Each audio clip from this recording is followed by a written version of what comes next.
In 1492, an Aztec sailor named Noctli Yuropsin Texpoca departed from the port of Minatitlan with a small flotilla of wooden rafts. 3 months later, he accidentally discovered a new continent and named it Yuropsin after himself. In November 1512, the omnipotent Aztecs began the conquest of Yuropsin in the name of thy father, Tezcatlipoca, Lord of Bloody Misconceptions.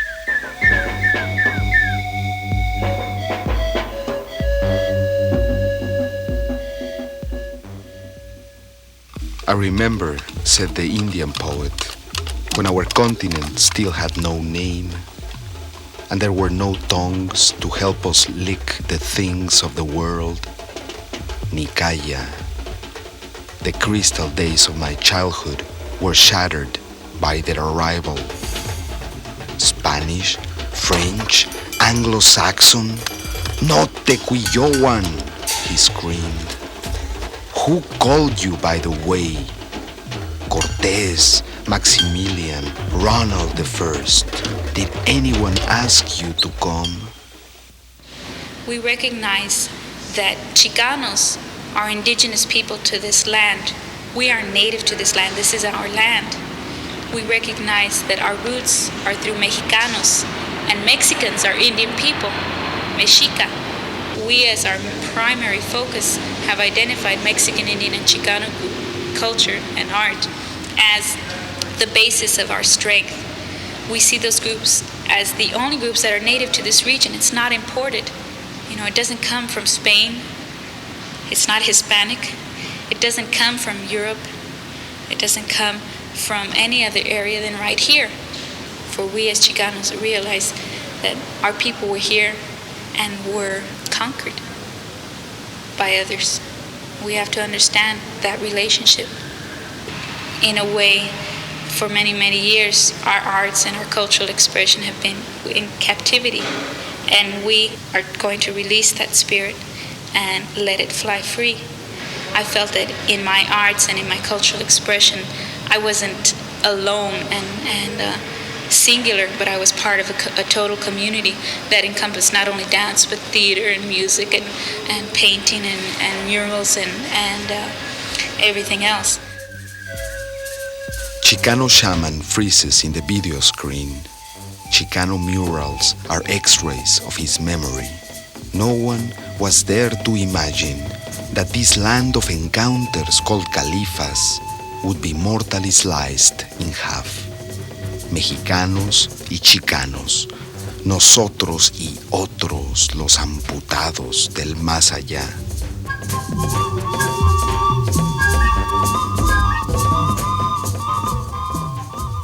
Ay, la ilusión del otro lado, condición histórica del abandono propio y las pupilas infectadas.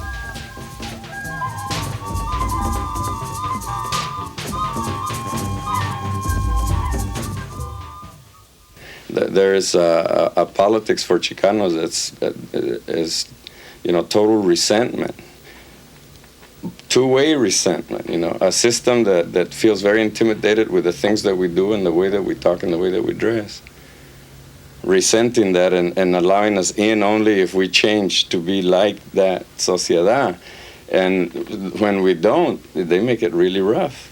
We just happen to be born in a country that isn't Mexico and that isn't too likely to open up for us completely, unless we do indeed become just like them. But then you assume that responsibility. You then are responsible for what's happening to other raza in Latin America and what's happening to other underdeveloped countries. So we're caught in that bind, and we try to use the art and the songs and the poetry and the teatro and the murals to kind of remind, people that the Chicano does have a culture. That was, to me, very liberating, because I figured you don't just have to paint or do murals or do... I think that's when I first began to realize that being a Chicano artist means doing something creative with whatever is at hand. There is a whisper within you that reminds me of who I am. Nehuatl ni mopo, Nehuatl aik onimich kokoli.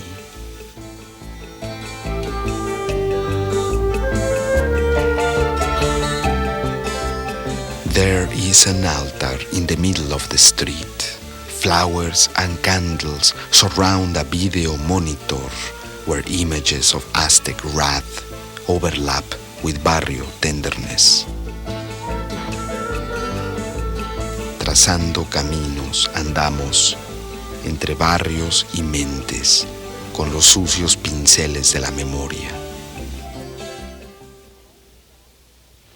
Essentially, altars have become kind of like journeys for me, because I have never picked an altar to do for anyone that wasn't important to me.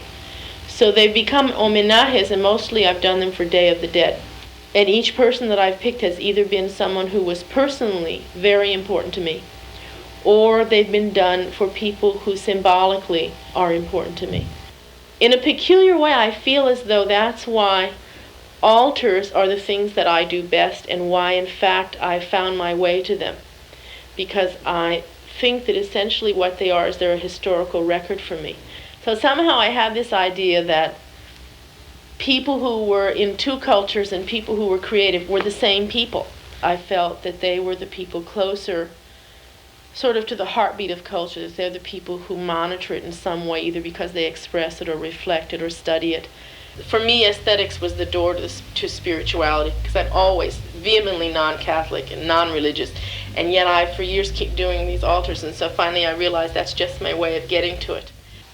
In that way, art is for me my respite from all the other obligations I might have about work that I should or could do. Art is mine.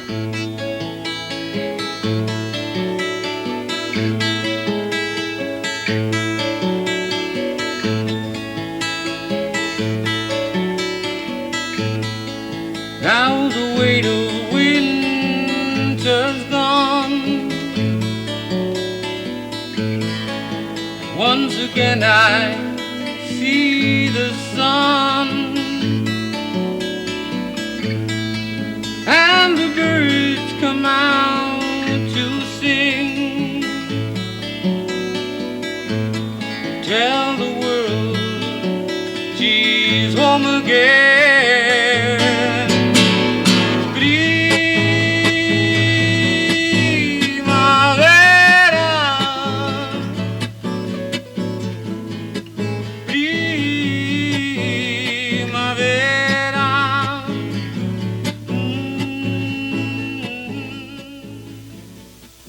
The heart of it, the spirit of an artistic movement springs from the earth and from the people, but then it gets channeled. It gets channeled by knowledge of history, particularly art history. But Chicano theater goes way back. You know, we're discovering through our own research and our own studies that the first theater that was performed in what is now the United States was back in 1598 on the banks of the Rio Grande. They used to do horse dramas with utilizing Yaqui soldiers. They used to do the Four Kings of Tlaxcala. They used to do the Moors and the Christians, los Moros y los Cristianos. All of that is part of the history of the United States, of the theater history of the United States, but you don't hear about it. I think that whether it's television or motion pictures or a play or a funny book or whatever it is, there are certain concepts and moralities that are assumed in terms of America and in terms of what those values are. And the Chicano artist is looking at those values and they're saying, well, how does that include my experience? What happened to the Indian that got conquested by the Spaniard and all the rest of the European influences that came into his life? Well, here we are. We're the survivors. Somos indios. Y sin Blakesh, tú eres mi otro yo. You are my other self. I love and respect you. I love and respect myself. I mean, I'm part of a new, what I consider the new face of the American artist. There's a new face that's trying to come through, and it's a multicultural face. It's a black face, it's a Chino face, it's a Chicano face, it's a Filipino face. And that's a different concept of looking at artists in America. Let's face it, Mexico's within walking distance and has been for centuries. It's all part of the neighborhood. And what's coming through Chicano art is another national vision of America. It is a reinterpretation of what it means to be American. And the truth is that the Chicanos are part of the American scene and have been ever since the United States came to us.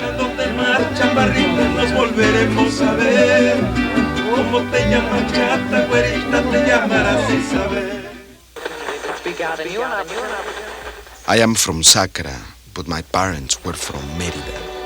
Indian poet explains to the border patrol. He is from San Fran, his parents were from Mochis. She is from East Los, her mother was from Puebla, and so on and so forth. It's confusing, we know.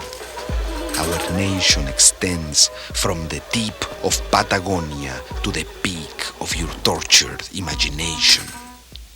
I made the conscious decision when I was 13 years old that I was going to be an artist.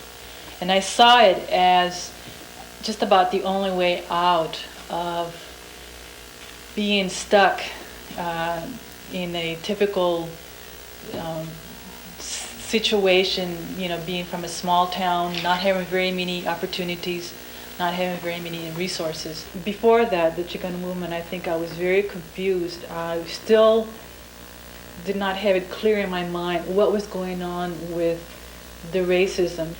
And very cold realization that there is racism and it still is there. Once I started getting involved with the movement, I started seeing that we really have to be very proud of our culture, our language, and some of our customs.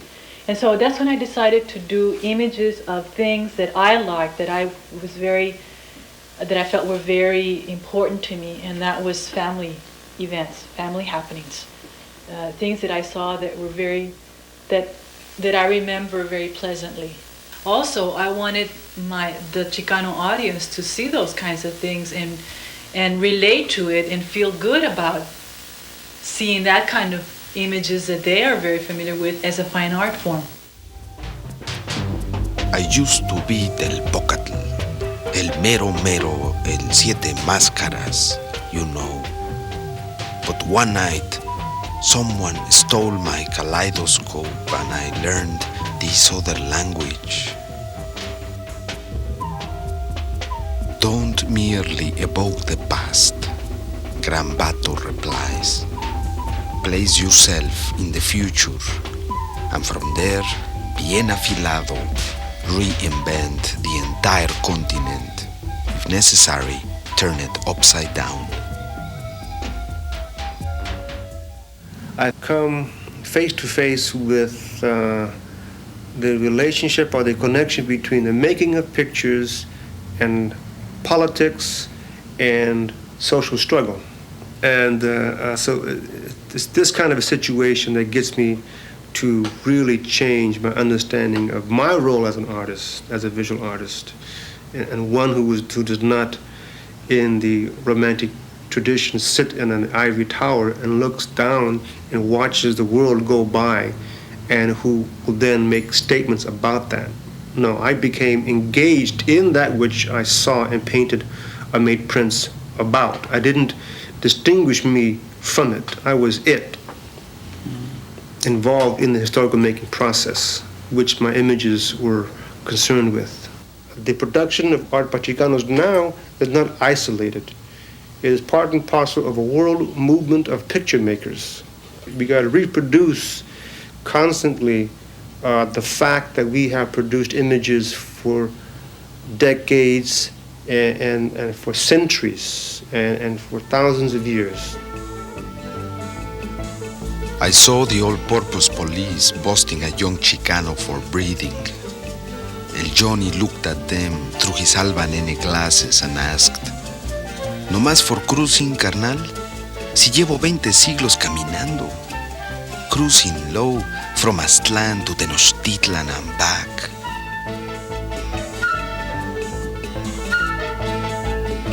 Tlatuani en roller skates, aquí nomás Califa Ruiz, californiando a colores, where all realities join to become metaficción.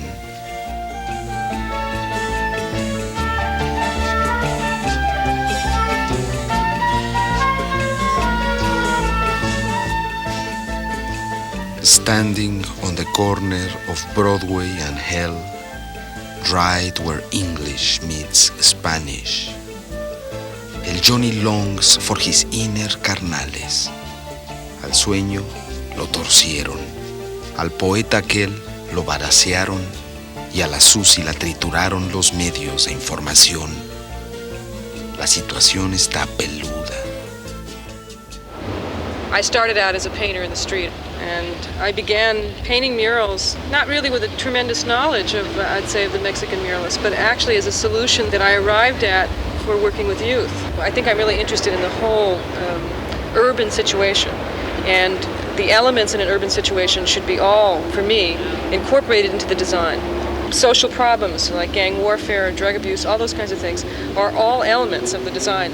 And I thought, what we really need is a huge wall that would bring us all together, a project that would make it possible for artists from various places to work on this piece together, and for it to be the story of ethnic peoples in California, in the context of one another, in which there's an atmosphere in which culture is the focus and we are respectful of each other's differences. And in fact, it's a celebration of those differences. That's our hope, that we would be able to let people walk and feel the weight of the history and all of the things that have happened to these various groups, and with that kind of knowledge and understanding, be able to dream up something that is a better future, more the way we'd like it to be.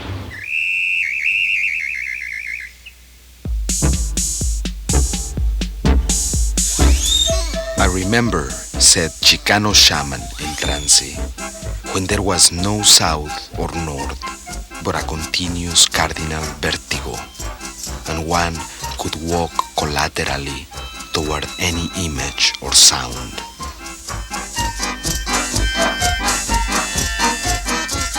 East Los, Nopalera de Neón, a medianoche, Pachuco zigzags down the corner, adrenaline down the throat, the marquee reads, Del Prado, for the avant warrior who doesn't want to quit. Since many of the things that we did were unannounced and very non-traditional, and were done within the context of a vario setting, it was very, how should I say, very surprising to a lot of people that anything like this was happening at all in East LA. A lot of our work has been pretty much one of urban survival techniques, and one of the things that our group was primarily known for was the fact that we utilize ourselves as one of our major mediums of expression. A lot of the things that we did were essentially subversive in nature, in the sense of passing on ideas that would give people the idea that they could change things in their own lives and not have to be dependent on a lot of cash or a lot of education, really, to do a lot of things with their own life, and they weren't just helpless victims in their environment.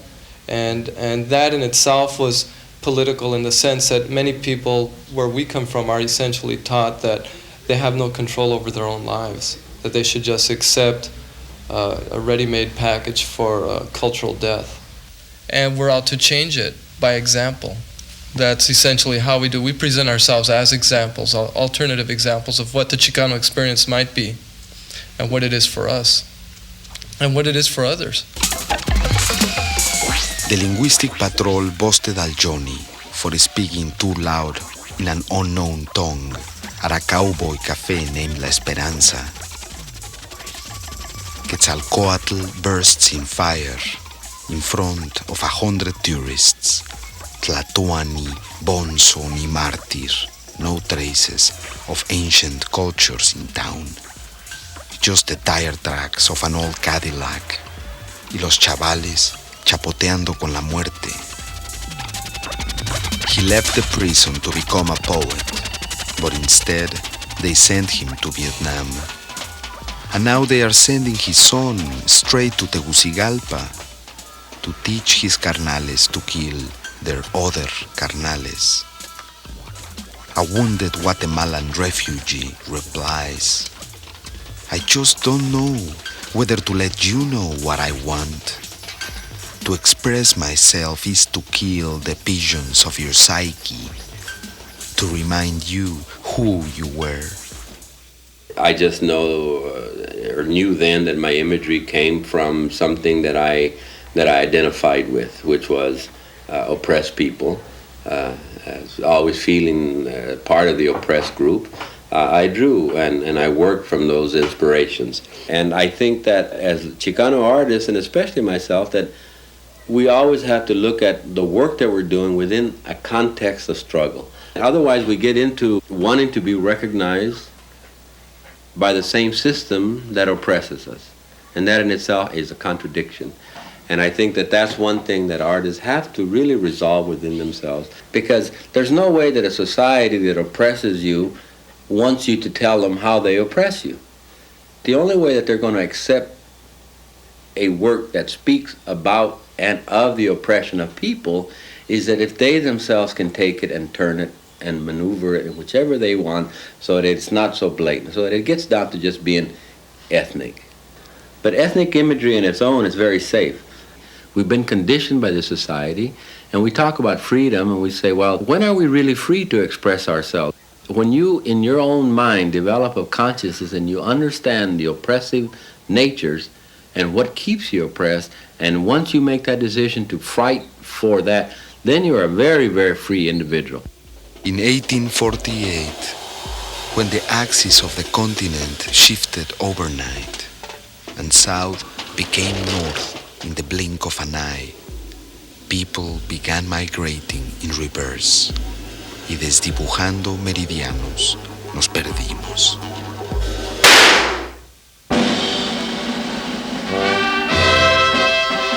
Mexico is sinking. California is on fire and we all are getting burned, aren't we? We are just a bunch of burning meds. Salud. We are just a bunch of burning meds.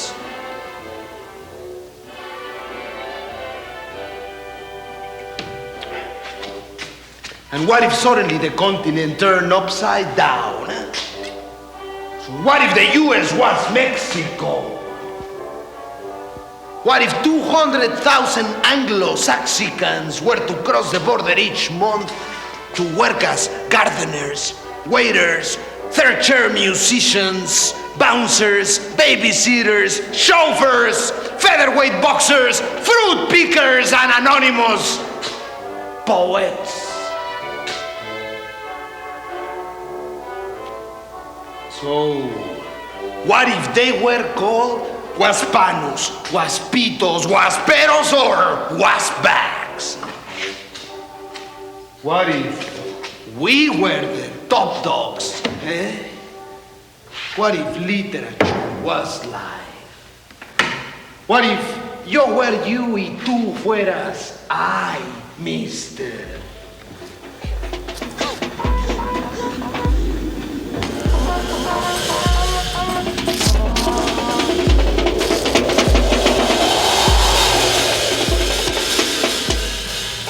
The idea of social dialogue, the idea of the artist as someone who has contributions to make to social thinking and social action. I think those ideas are ideas that come out of the Chicano movement. The idea is that there's no border, sin fronteras, is an idea that comes out of the Chicano movement. What happened here today, the function that the Border Art Workshop put together today is a real example of our belief that you have to go to the people directly. We're also interested in crossing two very important borders. One of them is the border between the artists and the rest of society. The other border that we're dealing with is the border between the present and the future. Our future does not have to be one of increasing militarization, increasing terror at the border, but can be a future of creativity, of people coming together and doing the simplest and most everyday and beautiful kinds of things. And we feel that we have to develop something that is indigenous to this soil, something that springs from the experience, from the reality that we live every day. We understand that we are native peoples. We're native to this part of the world. We're also mestizos. We're a mixture of the European and the native. And it's time that people understand that the European models of colonialism, of subjugation of people is no longer a useful model for the creation of the future, that what we are in the process of creating is a consciousness that is of the Americas. I see a whole generation free-falling toward a borderless future, says Chicano shaman in trance. Incredible mixtures beyond sci-fi, cholo punks, Pachuco Krishnas, Irish concheros, high-tech mariachis, Indian rockers, and Anglo-Sandinistas. I see them all wandering around a continent without a name. The forgotten paisanos howling corridos in Selma, Phoenix, and Amarillo. The Mixteco Indians pilgrimaging north toward British Columbia. The polyglot Papagos waiting for the sign to return. The Salvadorans coming north to forget. The New Yorkers going south to remember, all passing through Califas en transit to the other self.